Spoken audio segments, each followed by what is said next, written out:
नमस्ते everyone. विद्यावर्त tech study में आपका स्वागत है। मेरा नाम है लखनलाल सागर और आज हम लोग पढ़ने जा रहे हैं एनसीईआरटी का चैप्टर नंबर 6 जो है the wonder called sleep. Okay बच्चों, द वंडर कॉल्ड स्लीप है चैप्टर का नाम और ये जो है सब्जेक्ट है इंग्लिश और बुक इसमें यूज हुई है affect with the sun. Okay बच्चों, तो आज ये चैप्टर को हम लोग बहुत अच्छे से समझेंगे। वंडर का मतलब क्या होता है बच्चों? वंडर का मतलब होता है कि आश्चर्य होना। ओके, एस्टोनिश होना, अमेज होना, आश्चर्य होना कि अरे ये आश्चर्य ये कैसे हो गया। ओके, तो वंडर वंडर का मतलब ये होता है। स्लीप का मतलब तो आप जानते ही हैं, नींद, सोना। तो ये जो चैप्टर है बच्चों, ये 6 पैराग्राफ में कंसिस्ट है। ठीक है, वो मैंने यहाँ पर माइंड मैप के फॉर्म में यहाँ पर बनाए हुए हैं। तो 6 को मैंने नाम दिए हुए हैं, इंपॉर्टेंट जो नाम जो है, कीवर्ड जो है उस पैराग्राफ के, वो सब मैंने यहाँ पर दिए हुए हैं। और इस तरीके से हम ये जो चैप्टर है उसको एक स्टेप बाय स्टेप करके देखेंगे, पढ़ेंगे।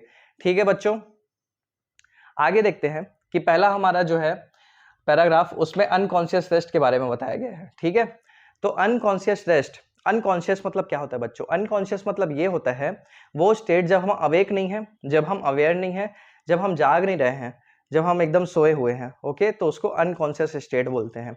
जब कोई चक्कर खा के गिर जाता है तो उसे बोलते हैं कि अनकॉन्शियस हो गया। ओके, आपने सुना होगा ये सब चीजें। तो बच्चों ये अनकॉन्शियस रेस्ट है। आपको कोई अवेयरनेस नहीं है कि आप कब सोए, कब क्या हुआ आपके साथ, लेकिन आप सो जाते हैं। आप रेस्ट के बाद फिर उठते हैं तो आप बहुत ज़्यादा एनर्जेटिक फील करते हैं। ओके, आपको बहुत एनर्जी फील होता है। तो ये सब जो है इस पैराग्राफ में दिया हुआ है बच्चों। ठीक है, कि इस तरीके से आप जो है वो रेस्ट की स्टेट में कब चले जाते हैं आपको बिल्कुल भी नहीं पता, लेकिन जब रेस्ट से आप उठते हैं तो आप बहुत ज़्यादा एनर्जेटिक होते हैं और आप डेली एक्टिविटी करने के लिए बहुत ज़्यादा तैयार रहते हैं। आपकी बॉडी फुल्ली रिकवर हो जाती है। किससे? फेटिग से। फेटिग मतलब होता है बच्चों थकावट। ओके, थकान। तो थकान से आपकी बॉडी जो है फुल्ली रिकवर हो जाती है। तो ये इस पैराग्राफ में बताया गया है बच्चों। ठीक है, आगे बढ़ते हैं अपन बच्चों अगले पैराग्राफ में और समझते हैं कि व्हाट हैपेंड। अब हम लोग सो जाते हैं, उसके बाद होता क्या है बच्चों? तो सोने के बाद ये होता है बच्चों कि वहां पर हमें कुछ याद नहीं रहता है। जब सुबह हम उठते हैं तब हमें कुछ भी याद नहीं रहता है कि हमारे साथ क्या हुआ था रात में। वहां सिर्फ एक डार्कनेस रहती है। ओके, मतलब डार्कनेस रहती है। एक जो 6 घंटे की आप स्लीप लेते हो या 8 घंटे की स्लीप लेते हो तो उसमें आपको कुछ नहीं याद रहता है, सिर्फ एक डार्कनेस रहती है और आप सोए रहते हो। ठीक है, ओके, और कुछ कुछ ड्रीम्स आते हैं जो कभी याद होते हैं कभी नहीं होते हैं।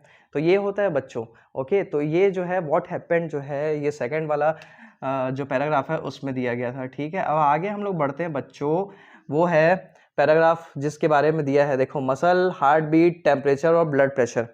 इसका क्या मतलब है बच्चों? आगे देखो कि देखो ये होता है कि जब हम सो जाते हैं, जब उस रेस्ट के हम अवस्था में पहुंच जाते हैं, ओके, उस स्टेट में पहुंच जाते हैं, सोने के स्टेट में, स्लीप के स्टेट में जब पहुंच जाते हैं तो हमारा बॉडी जो है उसका पूरा मसल्स जो है, बॉडी में जितने भी मसल्स हैं वो सारे रिलैक्स हो जाते हैं। ओके, कभी आपकी अचानक से नींद खुली होगी तो आप देखे होंगे कि आपका जॉ जो है हल्का सा खुला होगा। और कई लोगों का देखना मुंह भी खुल जाता है सोने के टाइम। तो वो पूरा क्या है बच्चों कि उनका फेस जो है वो भी रिलैक्स हो गया है, उनकी बॉडी जो है वो भी पूरी रिलैक्स हो गई है। ओके बच्चों, तो उनकी बॉडी रिलैक्स हो गई, उनके सारे मसल्स जो हैं वो पूरे रिलैक्स हो चुके हैं अच्छे से। ठीक है, हार्ट बीट जो है बच्चों, हार्ट बीट वो भी डाउन चले जाती है। ठीक है, जो हमारा ब्रीदिंग पैटर्न है वो भी बहुत स्लो हो जाता है, बहुत ही स्लोली स्लोली हम ब्रीथ करते हैं। ठीक है, और बच्चों क्या होता है, हमारे बॉडी का टेम्परेचर बच्चों डाउन हो जाता है। ओके, वो थोड़ा कूल हो जाता है। और उसके बाद क्या होता है बच्चों, जो हमारा ब्लड प्रेशर रहता है, ब्लड प्रेशर वो भी जो है डाउन चला जाता है। ठीक है, तो ये सारा जो है स्लीप के स्टेट में होता है हमारे साथ, हमारे बॉडी के अंदर ये सब फंक्शन जो है वो चलते रहती हैं। और जैसे ही आप वेक अप होते हो, जैसे ही आप उठते हो, ओके, तब क्या होता है देखना बच्चों, अचानक से एकदम बॉडी का टेम्परेचर जो है वो सब क्या होने लग जाता है, नॉर्मल होने लग जाता है। ठीक है, हर एक चीज आपकी नॉर्मल होने लग जाती है। अगले पैराग्राफ में देखो कि हर चीज जो है, जो हार्ट बीट है वो नॉर्मल हो गई, मसल जो थे वापस अवेयर हुए तो टेंस हो गए। ओके, मसल्स आपकी थोड़ी टेंस नहीं होगी तो आप एक्टिव नहीं हो पाओगे, आप चल नहीं पाओगे। अगर आपकी मसल्स पूरी रिलैक्स रहेगी तो आप चल ही नहीं पाओगे ना बेटा। ठीक है, तो इसीलिए मसल जो है वो भी हल्की सी टेंस हो गई। आप उठते हो तो आपकी मसल्स यूज होते हैं, बैकबोन की। ओके, आपकी आईज की मसल्स यूज होते हैं, आपके फेस के मसल्स यूज होते हैं। तो सब चीज जो है नॉर्मल वापस होने लग जाता है। हार्ट बीट जो है आपका नॉर्मल हो जाता है, टेम्परेचर नॉर्मल होता है, ब्लड प्रेशर जो है वो भी नॉर्मल हो जाता है। ठीक है बच्चों, और सबसे पहला आप कभी गौर करना कि जब आप उठते हो तो आप अचानक से ब्रीथ करते हो। ठीक है, मतलब कि आप गहरी गहरी सांस पहले लेते हो। अगर आप कभी होश में रहोगे, जैसे ही उठने के बाद आप ऑब्जर्व करोगे तो आप देखना कि पहले आप सांस लेना चालू करते हो। ऐसा लगता है कि रात भर सांस चल नहीं रही थी, अचानक से सांस आई। ठीक है, तो बच्चों इसी के साथ हम आगे बढ़ते हैं और अगले पैराग्राफ में जाते हैं और देखते हैं कि व्हाट इज ड्रीम। ठीक है बच्चों, व्हाट इज ड्रीम। तो ड्रीम क्या है? ड्रीम ये होता है बच्चों कि ऐसा माइंड का एक स्टेट होता है जो आपको मतलब कि अलग अलग सपने दिखाता है जो रियलिटी से पूरे अलग होते हैं। ठीक है बच्चों, रियलिटी से पूरे अलग होते हैं, ऐसा कुछ होता नहीं है रियलिटी में, बट ये जो है ड्रीम में हमारे चलता रहता है। ठीक है, कि ड्रीम में जो है ये सब चलता रहता है कि कभी हम देखते हैं कि हम कभी घोड़े में बैठ के हवा में उड़ रहे हैं, या फिर हम सुपरमैन बन गए हैं, या फिर हम एकदम डाइव अंदर कर लिए हैं पानी के और बिना ऑक्सीजन मास्क के हम तैरते ही जा रहे हैं डीप वाटर में। ठीक है, ऐसे अलग अलग बहुत सारे ड्रीम अजीबोगरीब आते हैं हमें बच्चों। ठीक है, तो ये जो है बच्चों की कभी कभी क्या होता है कि जो ड्रीम्स होते हैं वो रियल लाइफ से मैच खा जाते हैं, सिमिलर हो जाते हैं। कभी कभी आपने देखा होगा कि आपको ऐसा लगेगा कि ये सब चीज़ें मेरे साथ हो चुकी हैं, उसे डेजा वू बोलते हैं, जो फिर से रिपीट हो रहा है या फिर ये पहले भी हो चुकी है। ठीक है बच्चों, तो ये सब चीज़ ना हमें लगता है कि ड्रीम में ये सब हो गया है, वो पहले भी हो चुका है, फिर से हो रहा है, बट एक्चुअल में बच्चों जो ड्रीम है उसका रियलिटी से कोई ज़्यादा मतलब कि संबंध नहीं है। ठीक है, रियलिटी से कोई संबंध नहीं है। और ऐसा भी होता है बच्चों की कभी कभी संबंध हो जाता है। ओके, जैसे डेजा वू हमें लगता है, नॉस्टैल्जिया लगता है, तो कभी कभी बच्चों संबंध हो जाता है रियलिटी से, लेकिन हर बार होना जरूरी नहीं है। जो सपने हैं वो कुछ कुछ हमारे बारे में रिवील करते हैं, लेकिन ऐसा नहीं है कि सब चीज रिवील करें। तो आगे देखते हैं कि डॉक्टर का क्या कहना है इस बारे पे। ठीक है, इस बारे में डॉक्टर का ये कहना है कि जो सपने हैं वो हेल्प करते हैं आपका साइकोलॉजी समझने में, आप अभी किस मतलब कि लाइफ के दौर से गुजर रहे हैं ये सब समझने में हेल्प कर सकते हैं। लेकिन जो सपने हैं वो फ्यूचर नहीं प्रेडिक्ट कर सकते। ओके, सपने फ्यूचर नहीं बता सकते। सपने में आप करोड़पति बन गए हो, वो सुबह उठ रहे हो फिर देख रहे हो कि अच्छा रियलिटी में तो कुछ और है। ओके, तो ऐसे बच्चों की ये जो सपने हैं वो एकदम सर्टेन नहीं होते, वो हमारा फ्यूचर नहीं डिसाइड कर सकते, वो फ्यूचर नहीं बताते। ये सिर्फ अप्रॉक्स जो आपके लाइफ में चल रहा है वैसा रहता है, डॉक्टर का ये कहना है। ओके, इससे हेल्प मिलती है बहुत सारे ट्रीटमेंट में सपनों की वजह से, लेकिन सपने जो है वो 100% वो नहीं रहते। ओके, एक्यूरेट नहीं रहते। ठीक है बच्चों, तो डॉक्टर का ये कहना है, तो इसी के ऊपर जो है कुछ पोएट्स जो हैं, मैनी पोएट्स जो है कुछ पोएम्स लिखे हैं। ठीक है बच्चों, पोएट्स ने इसके ऊपर पोएम लिखे हैं बहुत सारे अच्छे अच्छे, इसी ड्रीम के ऊपर, इस सपने के ऊपर और नींद के ऊपर। तो वो हम आगे पढ़ते हैं बच्चों। एक छोटी सी पोएम है जिसको लिखा है एडवर्ड थॉमस ने, जिसका नाम है लाइट्स आउट। मैं उसे पढ़ता हूँ, आपको इसे यहाँ स्क्रीन में जो है वो दिखाई दे रहा होगा पोएम बच्चों, तो इसे देखिए और समझिए कि I have come to the border of sleep. Okay, मैं अब उस दौर पे आ गया हूँ कि जब मैं सोने वाला हूँ। ठीक है, मुझे नींद पड़ने वाली है। बच्चों आपने कभी देखा होगा कि जब आपको स्लीप होता है, जब नींद पड़ती है, तो आपको पता नहीं चलता कि नींद कब पड़ गई। ठीक है, आप सुबह याद करने का कोशिश करना कि आपको रात में नींद कब पड़ी थी, तो याद ही नहीं आता है। ओके, अचानक से एकदम अनकॉन्शियस टाइप का आप पहुंच जाते हो स्लीप के स्टेट में।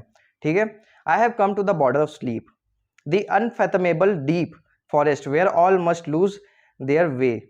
बच्चों अनफैथमेबल का मतलब क्या होता है? अनफैथमेबल का मतलब ये होता है कि जो अभी तक के डिस्कवर नहीं किया गया है। ठीक है, जो फुल्ली डिस्कवर ही नहीं हो पाया उसे बोलते हैं unfathomable. Okay, however state or winding June or let they can not choose. Okay, तो जितना भी स्ट्रेट हो बच्चों, या जितना भी वाइंडिंग हो, मुड़ा हुड़ा हो या स्ट्रेट हो, June or let they can not choose. Okay, तो वो जो है उसे चूज नहीं कर सकते हम, वो जो है हमको जाना ही पड़ता है, उसे हम चूज नहीं कर सकते कि वो कैसा है स्लीप का जो स्टेट है। Okay, there is not any book or face or of dearest look. तो जो हमारे करीबी हैं उनका कोई फेस जो है वो भी याद नहीं है। जब आप सोते हो तो आपका कोई भी रिश्तेदार, रिलेटिव, आपके मम्मी पापा, कोई आपको याद नहीं रहता है जब आप स्लीप में जाते हो। तो ठीक है, सारे जो है एकदम जब सिर्फ सपना ही दिख रहा है आपको, और नींद दिख रहा है, डार्कनेस दिख रही है, और कुछ नहीं दिख रहा है। ओके, वही यहाँ पर समझाया गया है। There is not any book or face of dearest look that I would not turn from now. To go into the unknown, I must enter and leave alone. I know not how. तो जो ये unknown सी journey है वहाँ मेरे को अकेले ही जाना पड़ेगा। ठीक है, अब यहाँ से जो वे बैक है वो कैसा है वो मेरे को भी नहीं पता। जैसे आप स्लीप में जाते हो बच्चों, तो वहाँ हम आपको अकेले ही जाना पड़ता है, आप मम्मी पापा को ले जा नहीं सकते कि मैं सोने जा रहा हूँ, मेरे साथ चलो मेरे सपने में। ऐसा नहीं होता है बच्चों, वो सब मूवी में होता होगा, रियल लाइफ में नहीं होता है। ठीक है, यहाँ आपको अकेले ही जाना पड़ता है बचपन से लेके बड़े होते तक के, और वहाँ से जो है कि वहाँ से अब अकेले आना भी पड़ेगा वापस। तो आपको पता भी नहीं होता कि आप कब चले गए हो, कब नहीं चले गए हो। तो लास्ट की लाइन जो है ये बताना चाह रही है। तो बच्चों ये कितना इंपॉर्टेंट चैप्टर है, आपको इससे देख के समझ में आया होगा कि इसमें हम स्लीप के बारे में जानते हैं कि कैसे स्लीप जो है हमारी लाइफ को कैसे इम्पैक्ट करता है, कैसे अफेक्ट करता है, उसके बारे में हमें ये चैप्टर से समझ में आया। बच्चों यहाँ पर इस चैप्टर का एक्सप्लेनेशन पार्ट कंप्लीट होता है। आगे हम इसका क्वेश्चन आंसर डिस्कस करेंगे और बच्चों वीडियो को एंड तक के देखना, क्योंकि वहाँ पर मैं आपको वर्ड मीनिंग्स दूंगा, वोकेबलरीज दूंगा, जिसे देख के आप ये चैप्टर को ईजिली रीड कर सकते हैं और बहुत आसानी से समझ सकते हैं। उसमें आपको कोई भी तकलीफ नहीं होगी। ये एक्सप्लेनेशन सुन लिया बच्चों, उसके बाद फिर एक क्विक रीडिंग लगाना है और आपका चैप्टर जो है पूरा कंप्लीट है। ठीक है, आप जाओ क्वेश्चन आंसर लिखो एग्जाम में और फिर अच्छे मार्क्स लेके आओ। ठीक है बच्चों, तो चलो क्वेश्चन आंसर डिस्कस करते हैं। पहला क्वेश्चन है, what is the most obvious advantage of sleep. तो बच्चों most obvious advantage of sleep क्या है कि हम जो है रेस्ट की स्टेट में चले गए हैं और हमारा जो फेटिग है वो चला गया है और अब जो है हम एक्टिव हो जाएंगे। अब हम जो है मतलब कि ऑटोमेटिक जो हमारी बॉडी है रिकवर हो जाएगी। तो ये मोस्ट ऑब्वियस एडवांटेज है कि हम जो है रिकवर हो जाएंगे। ठीक। सेकंड क्वेश्चन है, what happen to our body when we sleep. हमारे बॉडी के साथ क्या होता है जब हम सोते हैं। तो हमने देखा बेटा कि हार्ट बीट जो है वो स्लो हो जाती है, ब्लड प्रेशर जो है वो डाउन हो जाता है और बॉडी का टेम्परेचर डाउन हो जाता है। ठीक है, और बच्चों ऐसे बहुत सारे बेनिफिट्स होते हैं। ठीक, आगे देखते हैं बच्चों क्वेश्चन नंबर 3 में, define our dream in your own words. ठीक है, तो बच्चों क्या है ड्रीम, क्या होता है। A dream is an activity of the mind that take place when we are sleep. तो ये एक ऐसी एक्टिविटी है बच्चों की जो जब हम सोते हैं तब जो होती है, उस एक्टिविटी को बोलते हैं ड्रीम्स। ओके, आगे देखते हैं बच्चों question number 4, why are dreams important, mention 2 reasons. Okay, तो बच्चों जो ड्रीम जो है इंपॉर्टेंट इसलिए है क्योंकि वो जो है हमें मतलब कि जितना भी नॉइस हो, ठीक है, जितना भी शोर शराबा हो, डिस्टर्बेंस हो, उसके बावजूद भी हमें सोने में हेल्प करती है। तो ड्रीम इसलिए इंपॉर्टेंट है। और जो कुछ ड्रीम्स है वो सॉल्यूशन प्रोवाइड करती है बच्चों। ठीक है, लाइफ में कोई प्रॉब्लम होता है तो उसके सॉल्यूशन प्रोवाइड करती है, हेल्प करती है। तो इसलिए जो ड्रीम्स है वो इंपॉर्टेंट है। ओके, क्वेश्चन नंबर 5 देखते हैं, why has sleep been called a wonder. तो स्लीप को आश्चर्य क्यों कहा गया है बच्चों, वंडर क्यों कहा गया है। Sleep has been called a wonder because nobody knows for certain what brings about sleep.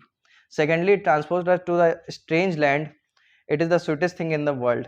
ठीक है बच्चों, और रियलिटी से escape करने में आपका बहुत मदद करेगा। ओके बच्चों, जो ड्रीम होता है इसलिए उसको वंडर कहा जाता है क्योंकि बिल्कुल अनसर्टेन रहता है, अनकॉन्शियस रेस्ट की स्टेट में पहुंच जाते हैं और कुछ इसमें सर्टेन नहीं रहता है, कुछ भी हो सकता है आपके ड्रीम में। क्वेश्चन नंबर 6 है बच्चों, describe briefly to the class an improbable dream you have ever had. Okay, तो बच्चों की ऐसा इम्प्रोबेबल ड्रीम जो है वो आपको कब आया था, ये आपको अपने ओन वर्ड्स में लिखना बच्चों। तो आप पेरेंट्स की भी हेल्प ले सकते हैं क्वेश्चन नंबर 6 को सॉल्व करने में। तो बच्चों यहाँ पर हमारा चैप्टर कंप्लीट होता है। अब आपके सामने जो वर्ड्स मीनिंग और वोकेबलरी आ रही है बच्चों, तो उसे आप लिख सकते हैं बहुत ही अच्छे से अपने बुक्स में। जो भी हार्ड वर्ड, डिफिकल्ट वर्ड आप फेस करते हैं उसे लिख सकते हैं और बहुत ही इजीली जो है ये चैप्टर को समझ सकते हैं। बच्चों जो इस क्लास का पीडीएफ है वो आपको नीचे लिंक डिस्क्रिप्शन बॉक्स में दे दी जाएगी, आप उसे देख सकते हैं और लिख सकते हैं क्वेश्चन आंसर और वर्ड्स मीनिंग।